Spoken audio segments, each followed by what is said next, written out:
New details now on a story we first brought you earlier. A New Bedford man faced a judge today in connection with the murder of his own daughter.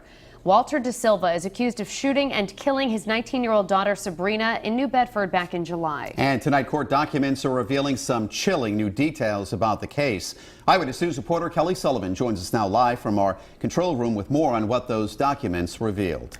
The documents reveal a very thorough month-long investigation that ends with a confession from the alleged killer, who turns out to be the victim's father.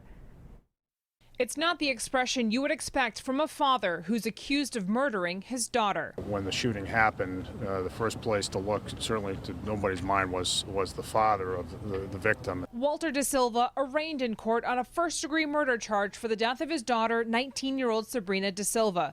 According to an affidavit, the investigation found Walter became angry that his younger daughter was involved in an 8-month relationship with a 54-year-old married man.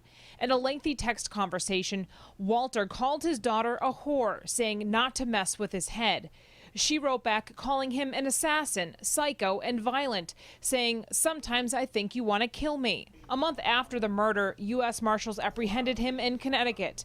When questioned, Walter first denied being in New Bedford at the time of the murder. But when investigators mentioned him being captured on surveillance video, he confessed to killing his daughter, saying he initially came to New Bedford to kill Sabrina and her older lover, and he even thought of killing the mother, but then decided on Sabrina so that he and his daughter could both go to hell as a result.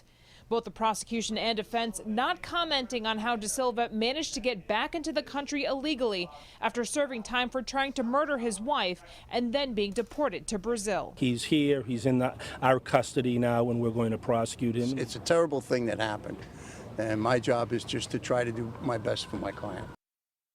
And despite the confession to investigators today in court, DaSilva pleaded not guilty. Now, also in those text messages, he said after serving time in prison, his head was not right. So today in court, the defense filed a motion to ask for a mental health expert.